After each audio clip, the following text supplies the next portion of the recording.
When we talk about the historical record of Juneteenth, I think even the notion of this celebration that we call Juneteenth, this national holiday, that we oversimplify what really happened, right? Reality is always messier and more nuanced. And so when we think about Juneteenth, we have to think about the whole history of what happened, right? So when we talk about Juneteenth, it wasn't necessarily about a liberation of a people. It was more about two parts of the United States maintaining control. So in that, when it comes to the notion of freedom, of liberation, actually African descendant people were undermined, right?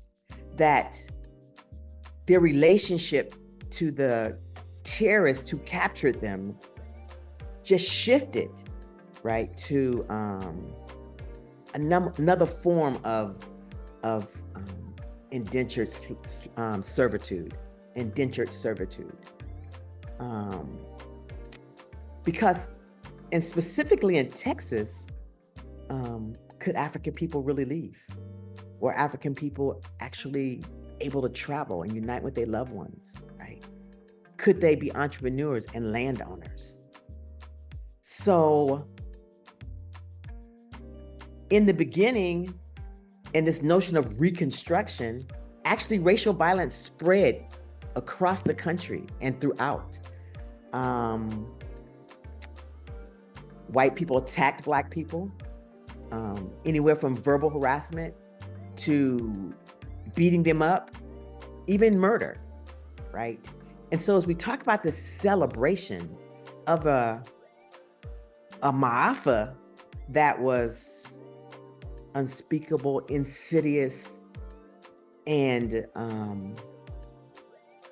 unimaginable, what were we really celebrating, right?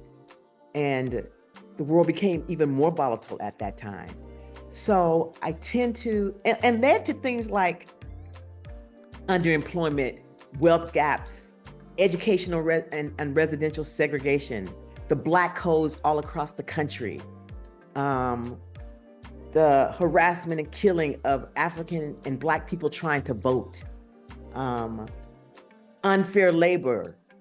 So we're talking about a precursor to a condition that still exists for African descendant people today.